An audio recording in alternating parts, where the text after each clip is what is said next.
शुभ वंदन बच्चों। आज हम आपको कक्षा 9 में गद्य खंड का पाठ 2 लहासा की ओर का अध्ययन कराएंगे। यह पाठ राहुल सांस्कृति आयन जी ने लिखा है।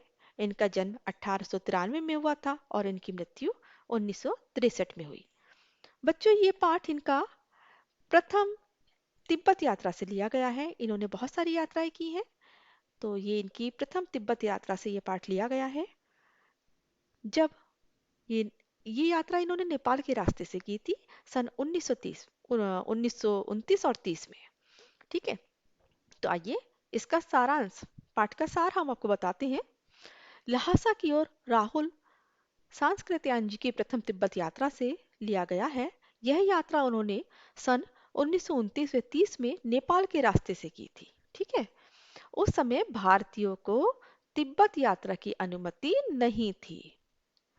भारतीय लोग तिब्बत की यात्रा नहीं कर सकते थे, इसलिए उन्होंने यह यात्रा भिखारी के वेश में की थी। भिखारी बनकर गए थे वहां पर। अब भिखारियों को तो कहीं आने जाने पर रोक है नहीं, तो इसलिए उन्होंने उस वेश में यह यात्रा की थी।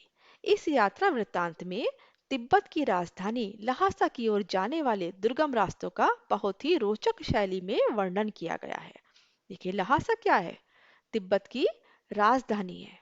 ठीक है, तो उसका बहुत ही रास्ते में जो कैसे थे, वहां पर उस समय का तिब्बती समाज कैसा था, उसके बारे में बताया गया है। इस पाठ से हमें यह पता चलता है कि तिब्बती समाज किस तरह का था उस समय। देखिए क्या है, जब तक फरिंगलिंगपोन का मार्ग नहीं खुला था, नेपाल से तिब्बत जाने के लिए लहासा ही मुख्य मार्ग था। राजधानी से होकर ही जाना पड़ता था। वह सैन्य व व्यापारिक मार्ग वह एक सैन्य और व्यापारिक मार्ग था।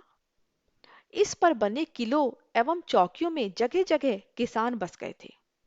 जो किले खाली पड़े थे ना, और चौकियां, सैन्य चौकियां खड़ी पड़ी थी वहां पर खाली, तो किसान लोग इसमें जाकर के बस गए थे। लहासा में जाति पाति और छुआछूत नहीं था। कोई छुआछूत नहीं था।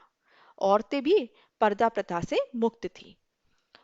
और इतने वहां पर खुले विचारों वाले लोग थे कि कोई अपरिचित भी घर के भीतर जाकर घर की महिलाओं से चाय पकवाकर पी सकते थे। यहां से चलकर लेखक सुमति के साथ थोड़ला से पहले के आखिरी गांव में पहुंच गया। लेखक के साथ में कौन था? उसका एक मित्र था जिसका नाम था सुमति। फिर क्या हुआ? डांडा थोड़ला तिब्बत का सबसे खतरनाक स्थान है। इसी रास्ते से लेखक को जाना था, और निर्जन होने के कारण यहाँ डाकुओं के लिए भी अच्छा स्थान था। क्यों था डाकुओं के लिए अच्छा स्थान? क्योंकि निर्जन था ना, बड़ी दूर दूर तक कोई दिखाई नहीं देता था। अब मार के डाल दो, खाई में फेंक दो, किसको पता लग रहा है? इसलिए डाकुओं के छुपने के लिए बड़ा अच्छा स्थान था ये। उनका अगला पड़ाव लंकोर में था, जिसमें पहाड़ की ऊंची चढ़ाई भी थी और जो 16-17 मील की दूरी पर था। अब सामान सहित चढ़ना कठिन था, क्योंकि चढ़ाई थी। 16-17 मील उनको सामान अपनी पीठ पर लाद कर चलना पड़ रहा था। तो उन्होंने क्या किया कि उन्होंने 2 घोड़े किराए पर कर लिए और दूसरे दिन वे डांडे से ऊपर पहुंच गए। यहाँ दक्षिण में हिमालय की बर्फ से ढकी ये चोटी थी। यहाँ का सबसे ऊंचा स्थान डांडे के देवता का था। ठीक है, जब ये वहां पहुंचे तो उन्होंने देखा कि डांडे के देवता का स्थान है जो सबसे ऊंचाई पर है, जिसे पत्थरों के ढेर और जानवरों के सींगों तथा कपड़े की रंग बिरंगी झंडियों से सजाकर बनाया गया था। अब क्या हुआ कि लेखक का घोड़ा धीरे चल रहा था, इसलिए घोड़े के सुस्त हो जाने के कारण लेखक सबसे बाद में लंकोर पहुंचा। और वहां क्या पाया उसने? वहां उसने वहां अपने साथियों को अपनी प्रतीक्षा करते पाया।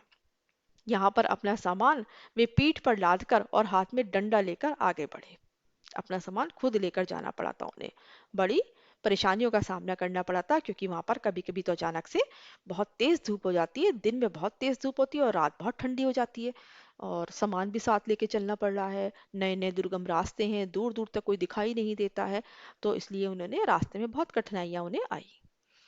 तिब्बती जमीन बहुत अधिक छोटे बड़े जमींदारों में बटी हुई थी।